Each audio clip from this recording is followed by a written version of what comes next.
Sir, आप जो प्रतापगढ़ में घटना हुई है पटेल समाज के लिए जी, ऊपर, उस पे आप क्या बोलना चाह रहे हैं?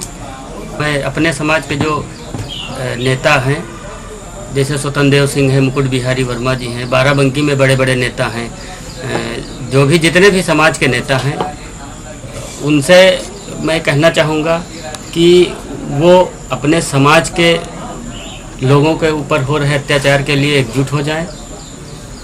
नहीं तो अगर यही समाज आपको जवाब देगा तब आप फिर ये मत कहिएगा कि समाज हमको हमारा साथ नहीं देता है।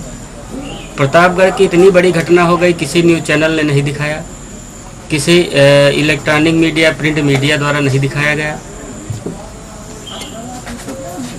जब हम लोगों ने जानकारी करना शुरू किया, सोशल मीडिया के माध्यम से पता चला कि वहाँ जानवर भी जला दिए गए, पूरे गांव का गांव ही जला दिया गया। सरकार का इतना दबाव कि उल्टे जो है पीड़ित पक्ष के ऊपर ही मुकदमा दर्ज कर दिया गया। 1.5 साल की एक बच्ची थी, उसको उठाकर पटक दिया गया। उसके बाद अभी हाल ही में 2-3 दिन पहले जो है फिर एक प्रतापगढ़ में एक घटना हुई, एक युवक को जो है जिंदा जला दिया गया। तो इस तरह की जो है घटनाएं हो रही, उसके बावजूद हमारे समाज के नेता चुप्पी साधे बैठे हैं, मौन बैठे हैं।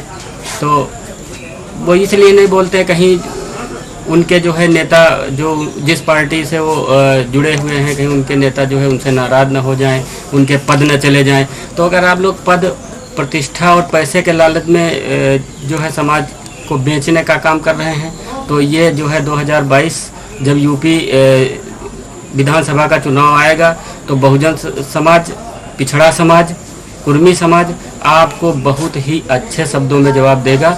फिर आप मत कहिएगा कि समाज जो है हमारा साथ नहीं दे रहा है। मैं बाराबंकी सदर विधानसभा सुरेश यादव जी का जो प्रेजेंट टाइम विधायक हैं, उनका बहुत बहुत आभार व्यक्त करना चाहता हूं, जिन्होंने कुर्मी समाज पे हो रहे अत्याचार के लिए जो है सामाजिक जो है न्याय के लिए जो है आवाज़ उठाई। मैं उन सभी जो है भाइयों का धन्यवाद देना चाहता हूं, जिन्होंने इस सामाजिक आंदोलन में बढ़ चढ़ कर हिस्सा लिया, समाज का साथ दिया। उसी का नतीजा है कि आज सरकार को जो है दबाव में आकर के जिन्होंने उक्त घटना कारित की थी, गांव जलाया था, लोगों को प्रताड़ित किया था, उनके खिलाफ FIR दर्ज हुई है। लेकिन उस इतना कुछ होने के बावजूद भी समाज के जितने भी नेता हैं वो सब अभी भी मौन व्रत धारण किए हुए हैं। तो मैं समाज के जितने भी नेता हैं उनको एक बार फिर आगाह करना चाहता हूं कि अब जग जाओ, बहुत दिन सोते रहे हैं। अगर इसी तरह रहा तो एक दिन ददुआ जैसा जो है क्रांतिकारी नेता पैदा होगा, फिर लोग कहेंगे कि आतंकवादी पैदा हुआ है। बहुत अत्याचार हो रहा है इस समय, उसके बावजूद जो है समाज का नेता कोई बोल नहीं रहा है।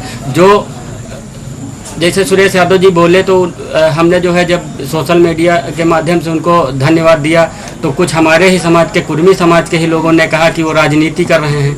तो राजनीति कर रहे हैं, अच्छी बात है, हर आदमी राजनीति करता, आप भी करिए ना, बोलिए ना समाज के लिए, बोलिए तो कम से कम, राजनीति ही सही, बोलिए कम से कम समाज के लिए, लगे कि हाँ समाज सोया हुआ नहीं है। और सबसे ज़्यादा जो है कुर्मी समाज ने ही जो है भाजपा को यूपी में मजबूत किया, यूपी में नहीं पूरे जो है भारत देश में मजबूत किया। उसके बावजूद आज ही उसके सारे अधिकारों का हनन हो रहा है। इसके लिए मैं जो है बहुत बहुत खेद व्यक्त करता हूं।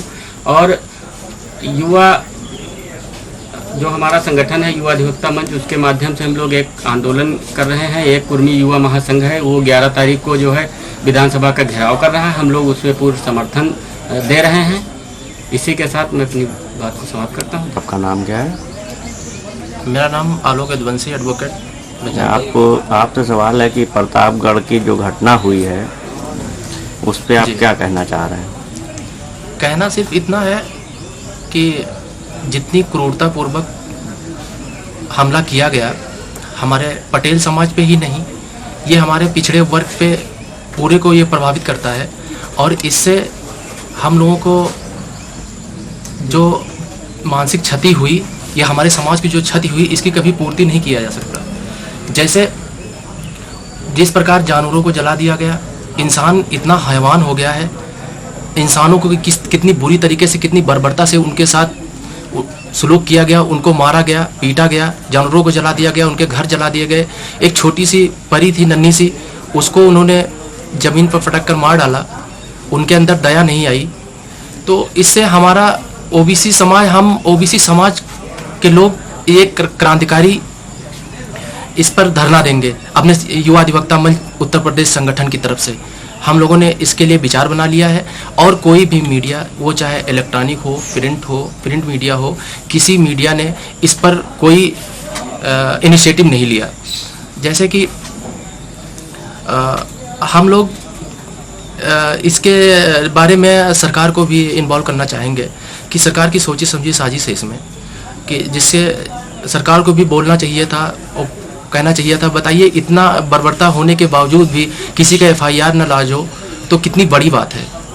इस स्वतंत्र भारत के स्वतंत्र नागरिक होने का कोई मतलब है क्या? ये कागजी कार्रवाई है सिर्फ, मेरी समझ से। और मैं अपने शब्दों को यहीं पर विराम देना चाहता हूँ। सर, आपका नाम क्या है और आप ये बताइए जो आजकल पिछड़े पे जो जुर्म हो रहा है उस पर आपका क्या कहना है? मेरा नाम अभिषेक शर्मा एडवोकेट, मैं युवा अधिवक्ता मंच प्रसाद सजी। और ये जो प्रतापगढ़ में जो घटना हुई है, इसमें जानबूझकर ओबीसी और एससी एसटी के लोगों को परेशान करने की नीयत से किया गया, सोची समझी साजिश के द्वारा। और ये बिल्कुल अभियान बना के किया जा रहा है पूरे देश में, प्रदेश में।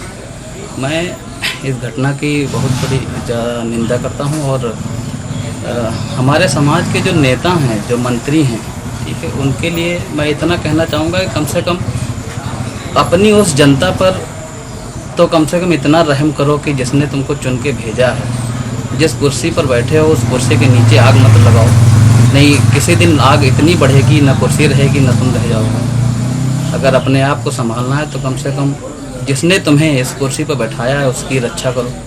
उसकी रक्षा करने के लिए ही तुमने कदम उठाया था और लोगों ने सहारा दिया है, वोट दिया है, जिसकी बदौलत आप वहाँ तक पहुँचे हैं।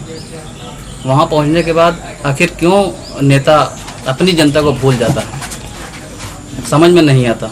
आखिर क्या वो जनता से वोट इसलिए लेता है कि वो उसका शोषण कर सके? ज़्यादा दिन तक शोषण नहीं कर पाएगा वो। आने वाले जनता बहुत याद रखती है और आने वाले चुनाव में इसका जवाब देगी वो। बस इसके अलावा और मैं कुछ नहीं कहना चाहूँगा।